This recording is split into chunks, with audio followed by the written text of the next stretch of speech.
Welcome to another edition of Interesting People with Bob Brill. And today's movie review is a movie that just came out, and I have to tell you, I really liked it. There had some problems with it, but I really liked it, and I recommend going seeing it. And of course, that is Bob Marley, One Love. The thing about Bob Marley, One Love, if you go to see and go to hear this film for the music, you won't be disappointed. And of course, you do go to see this and hear this for the music. That's one of the main reasons you go for this movie. There will be people who won't go, but any Bob Marley fan will. Anybody who's interested in the music and, of course, Bob Marley's life and what he stood for will. And Ziggy Marley fans will. But there are a lot of people who of a younger generation probably won't. And that's not going to see this film because of that, because you don't know much about it or you don't know what to expect, is a loss. Go see this movie and go see it in the theater. And then also watch it again on home streaming. And I'll tell you why in just a minute. The film covers Bob Marley's life, and it does it through a lot of flashbacks as well as current. Bob Marley died in 1981 at the age of 36, but he made a huge impact on the world of music and also on the Caribbean and on other parts of the world too, but especially the area of Jamaica, which was a very violent place at the time. And the first thing I have to tell you is when you first go to see this movie, when the curtain opens, so to speak, the first thing you see is Ziggy Marley, his son, sitting or standing there addressing the audience. And Ziggy and his mom, Rita Marley, co-produced this film. And he gives a quick speech saying they produced it. This is the story of the life of their father, what he went through, and their lives, and what they went through. And they stayed as close to real life as possible. And they didn't hold anything back. And it was with the full cooperation of the Marley family. That being said, they do delve into some of the things that happened to him adversely, the affairs, uh, criminal accusations, and of course, going to jail for smoking pot. It was that time, it was 1975, 76, 77 when this all takes place. Um, but the music is wonderful. The acting is tremendous. And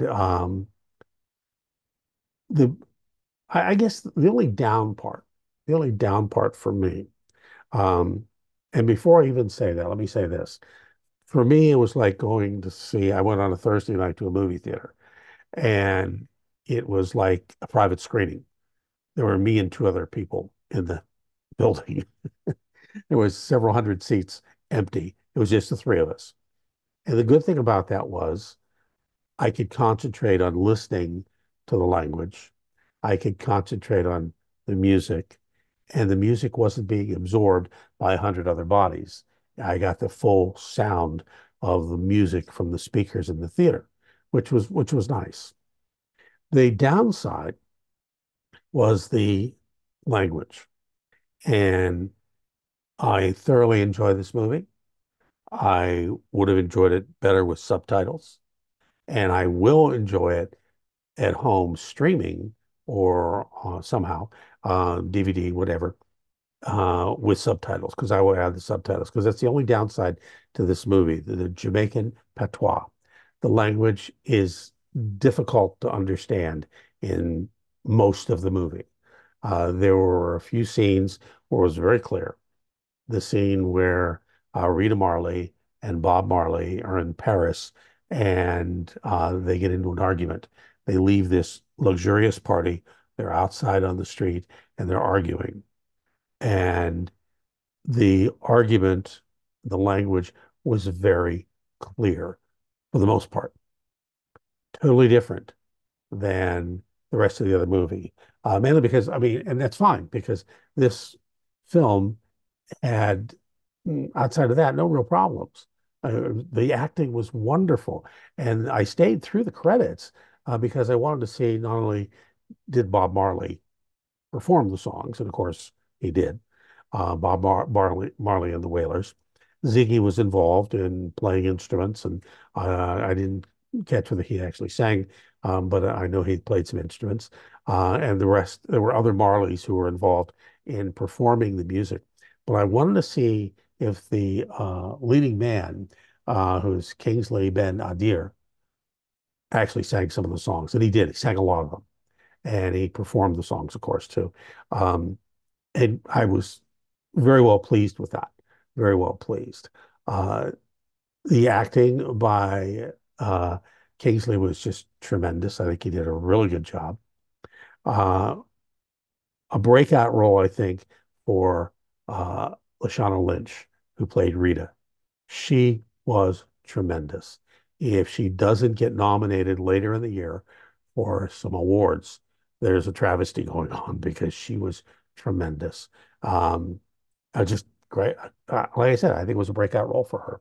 I had not heard much of her. I'm sure she's done other stuff, and I'll hear about that later. But she was just strong, very, very strong performance. Uh, Ziggy coming out and at the very beginning was kind of a treat. And the film is told, it's Bob Marley's life, but mainly concentrating on 75 to 79, 80 in that era. There's some actual footage at the end. Um, but part of the reason was this was so dynamic was a lot of it was done through flashbacks. And almost all the flashbacks were really well done. There was one, it wasn't that it wasn't well done, it was just a little confusing as to whether it was a flashback or not, because it didn't go back very far. You may have confused it with happening right now. But one set of the flashbacks, which I really liked, um, was him as a little boy. And it was done multiple times, extending it each time until the final time, I think it was like fifth time or sixth, that you got the full story. You got the gist of what he was trying to say, the director and the writers were trying to say, and I liked it.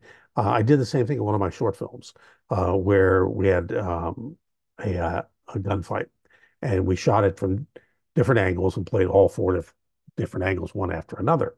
And you sort of got the same situation with this flashback.